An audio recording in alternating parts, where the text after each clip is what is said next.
Hola everybody and buenos dias. We are here in Andalusia, Spain, specifically in the city of Seville. We've been here for about a day and we woke up early this morning because it's very hot in Spain. So at about 12 o'clock to 3 o'clock, we'll all be taking a siesta and just kind of chilling out to get away from the heat. But right now it's early. Got my audio guide and we're here in the Alcazar or the Alcazar palace in Seville. And so the Alcazar was first used as a palace for the Muslim rulers in Spain at about the 12th century, the 1100s. But then, once the Spanish conquerors from central Spain, Castilla, led by Peter I, conquered this, it became a really interesting mix of Spanish Muslim and Spanish Christian cultures. Also in the city, by the way, you had many Spanish Jews that lived here. So this city was a melting pot of faith, culture, and peoples. And what I wanted to show was we're here in the it's in the Patio de la Monteria, or the hunting patio. This is where all of the royals would meet before they would hunt. They would gather their horses and stuff here. But you can see what I wanted to show is the facade. So the old palace was over here in front of me where I'm talking, but this was the new palace built by Peter. And you can see some of the best examples in the whole world of the Mudéjar architectural style. And what the Mudéjar is a mix between Muslim and Christian architecture. And in the facade, you can see elements. There's Arabic writing up top that say none but Allah conquers. But then under it, in Gothic Spanish writing, is saying how this entire palace was built for the glory of God by Peter I of Castilla.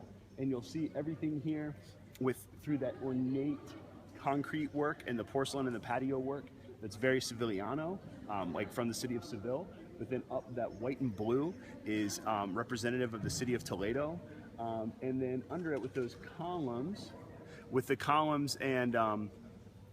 and the porcelain work up top, that's very typical of Granada. So you have all of these cities and these important areas and kingdoms from down in Andalusia, southern Spain, represented in this one facade. And that's why in the 1980s, UNESCO, the cultural branch of the UN, made this a World Heritage Site.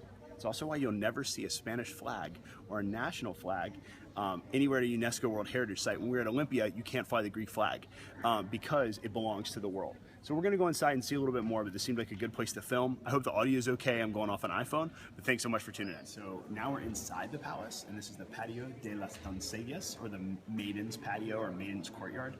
I wanna show three things really quick. One is this, and I'll have Katie get up close to it. So what this is the Islamic style of mosaics done here in Sevilla. And if you've ever been to Seville, anytime you see a tile, like, it would have to remind you of coming here. I mean, there's tile work everywhere.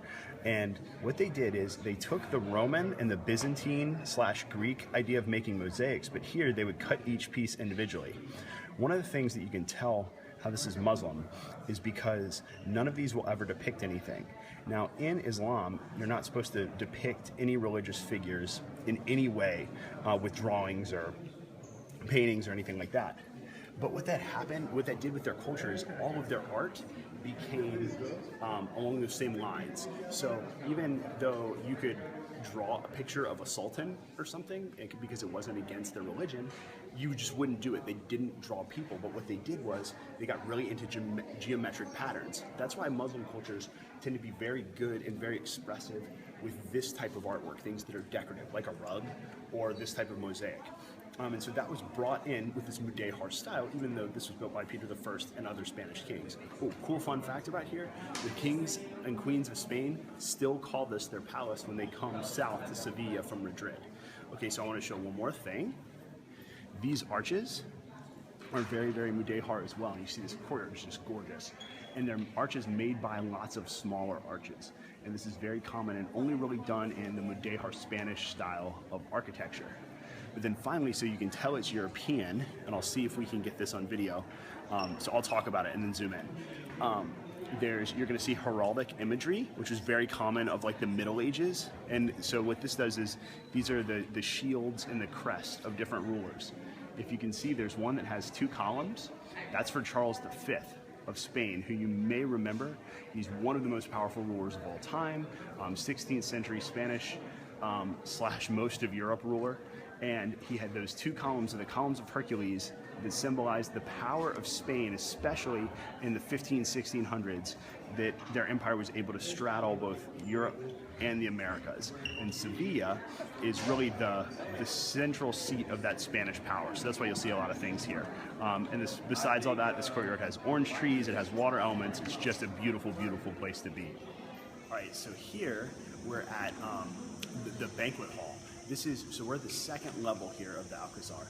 And the really interesting thing is, like I said, this has been continuously used, changed, and inhabited for about 800 years. So this was really in use.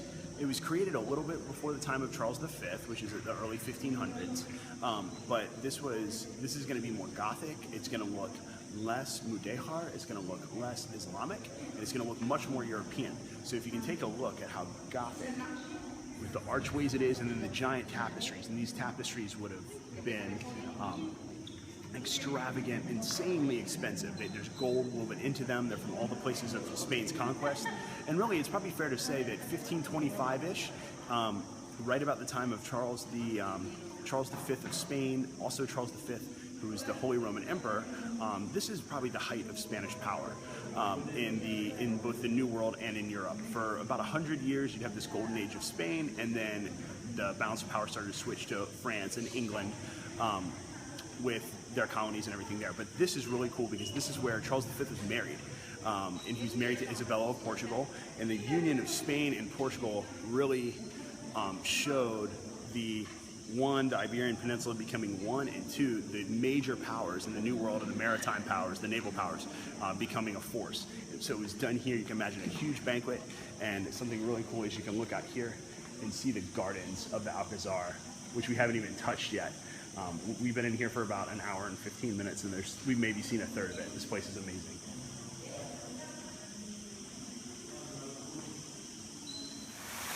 All right, so I'm gonna end the video with this. We're in the gardens, and we're gonna do a lot more walking around. These are actually open up at night for free too, so I think we'll come back once the sun's going down. But I wanted to have the statue of Mercury right here, Mercury or Hermes. Now you can really see the European influence here. We're going straight back to mythological themes. This would have really linked up with the Renaissance. And also he was the god of travel, so figured it was an appropriate place to end it. I'll have Katie just do a spin. We got Katie here on crew, by the way, and she's gonna do a spin of these amazing gardens to close up our quick video on the Alcazar, or the Alcazar Palace.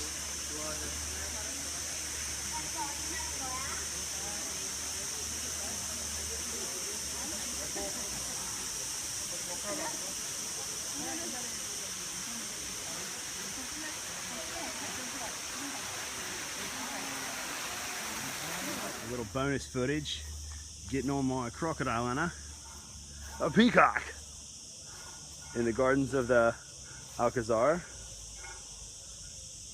That's obviously a boy peacock. The girls are much smaller and they don't have the feathers, like the really bright colors, but the peacocks do. And they've been a big deal in Mediterranean cultures for a long time. Originally sacred to Hera, the queen of the gods, in the polytheistic Mediterranean religion. Also used in a lot of Christian symbolism and Muslim though. This was just chilling. You gotta be careful because they kind of get angry. You definitely can get chased by one. There's another one. They're also crazy loud. Peacocks in the garden. I see ya.